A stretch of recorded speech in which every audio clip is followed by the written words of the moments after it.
just picking up the camera here again. Of course, I missed it, but this is actually deep snow on the highway. It's 12:36 in the afternoon. It's Friday. Looks like the blade went through. I don't know how long ago it went through, but it did go. I can see the windrows on the side. It's kind of cool, actually. It's deep snow in spots. But on my way back home from town, it's going to be even deeper unless that blade busts through again. They're probably, counting guys are probably at the shop right now. Means it's the noon hour.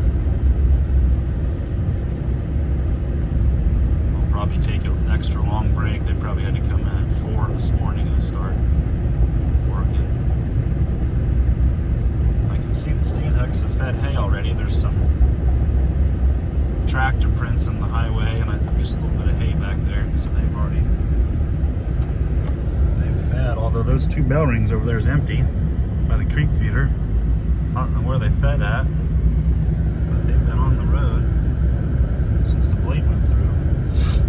Oh, there's their tracks out there in the field. I don't know where they went. Oh, there's the cows over there, all huddled up around that bell ring.